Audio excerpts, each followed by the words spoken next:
শান্তিতে নোবেল পুরস্কার বিজয়ী ডক্টর মোহাম্মদ ইউনুসকে হয়রানি বন্ধের জন্য সরকারের প্রতি আহ্বান জানিয়েছেন যুক্তরাষ্ট্রের 4 জন ডেমোক্র্যাট সেনেটর। তারা হলেন সিনেট সংখ্যাগরিষ্ঠ whip Dick Durbin, Jeff Merkley, Tim Kaine ও পিটার ওয়েলস।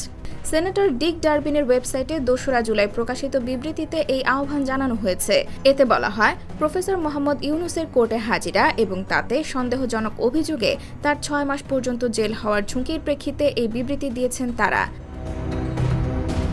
বিবৃতিতে আরও বলা হয়, কমপক্ষে 1 দশক ধরে প্রফেসর ইউনুস তার বিরুদ্ধে বাংলাদেশে কমপক্ষে 100 অপ্রমাণিত মামলার মুখোমুখি হয়েছেন।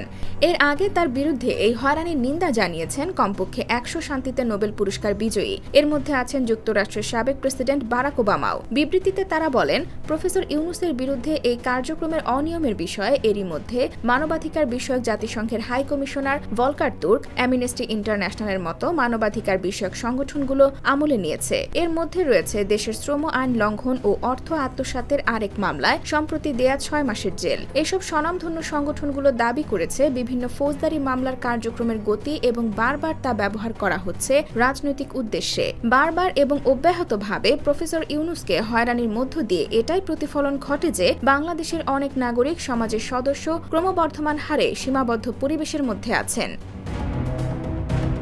বিবৃতিতে আরও বলা হয়, যদিও যুক্তরাষ্ট্র বাংলাদেশের সঙ্গে তার দীর্ঘস্থায়ী সম্পর্ককে মূল্যায়ন করে, কিন্তু অধ্যাপক ইউনুসের বিরুদ্ধে এই আপাত দৃষ্টিতে ব্যক্তিগত প্রতিহিংসার অবসানে ব্যর্থতা সে অংশীদারিত্বকে নেতিবাচকভাবে প্রভাবিত করতে পারে। ডিক ডারবিন যুক্তরাষ্ট্রের কংগ্রেসে অধ্যাপক ইউনুসকে 2013 সালে কংগ্রেশনাল গোল্ড মেডেল প্রদানের নেতৃত্ব দেন। বিশ্বব্যাপী দারিদ্র্যের বিরুদ্ধে লড়াইয়ে তার অগ্রণী অবদানের স্বীকৃতি স্বরূপ তাকে ওই মেডেল দেওয়া হয়। এর আগে প্রফেসর ইউনুসের বিরুদ্ধে হয়রানি বন্ধে প্রধানমন্ত্রী শেখ হাসিনার কাছে চিঠি লেখেন Durbin, Merkley, Kaine, Welch, senator Todd Young, Dan Sullivan, Jeanne Shaheen, Ed Markey, Sherrod Brown, Sheldon Whitehouse, Ron Wyden এবং কোরি বুকার।